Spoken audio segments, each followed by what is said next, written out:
Nah, lihat kalau napas kok lehernya kesengal kayak gitu, lehernya ketarik ke dalam kayak gini, itu berarti anak sesak napas. Coba lihat iganya sekarang, ini tarik ke atas, nyender. Nah, udah gitu aja. Nah, ini apalagi kok iganya ketarik ketarik ke dalam kayak gini. Nah, ini kan iganya ketarik ke dalam, ini tanda sesak napas.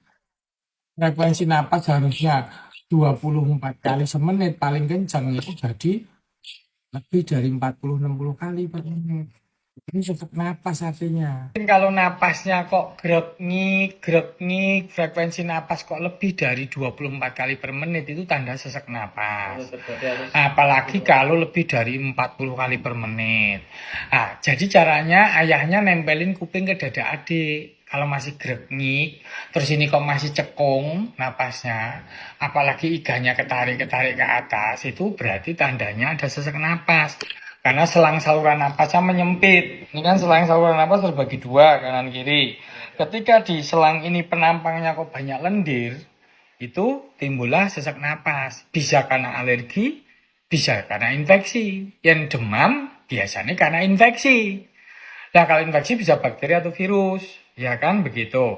Tapi kan harus ada obat untuk mengurangi sesak napasnya. Pertama kan diuap. Diuap itu kekuatan uap itu antara 8 jam sampai 12 jam. Jadi uap itu sehari bisa 2 atau 3 kali. Uap itu isinya harus yang mengandung anti radang sama pelonggar napas. Jadi bukan cuma Ventolin doang, harus ada Pulmicort-nya. Yang kombinasi namanya Combifen. Itu bisa kombinasi langsung. Ya kalau mau pengencer dahak tambah bisulfon drop, apapun NaCl drop begitu. Terus kita lihat perkembangannya. Sambil nanti obat kan ada obat demam, ya kan, obat pelonggar napas, obat pilek, yang lainnya ada. Ya, kalaupun dalam 3 hari belum membaik, kita cek lab. Apakah ini ke arah bronkitis saja ataukah bronkopneumonia. Kalau bronkopneumonia biasanya infeksinya lumayan kuat. Kalau penyebabnya bakteri.